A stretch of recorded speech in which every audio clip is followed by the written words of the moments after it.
How to enable or disable multi-thread calculation in Microsoft Excel.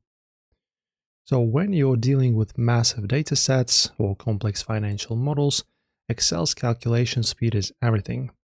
By default, Excel uses multi-threaded calculation to spread the workload across all your computer's processor cores. Today I'm showing you how to toggle this setting to optimize performance or troubleshoot workbook stability in a professional environment. Okay, let's begin from accessing our advanced options. So on the top left, click on File, and then on the bottom, click on Options. After that, in the Excel Options window, click the Advanced category. After that, scroll down until you reach the Formulas section. Let me see where that is. All right, there you go. There's the Formulas section. So here you will see a checkbox labeled Enable Multi-Threaded Calculation. As you can see right here, it's the first one.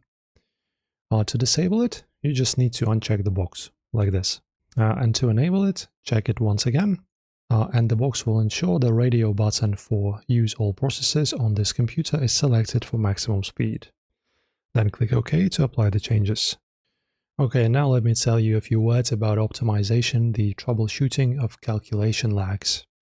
So if you notice Excel hanging during a calculation, it's worth testing with multi-threading turned off.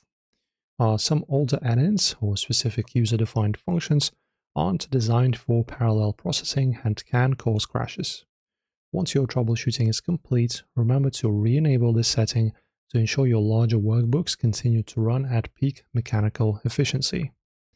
So managing your processor allocation is the direct way to maintain control over your system's resources while handling heavy data loads. If you need further help with calculation settings or formula optimization, let me know in the comments section and we can dive deeper into your specific workbook needs.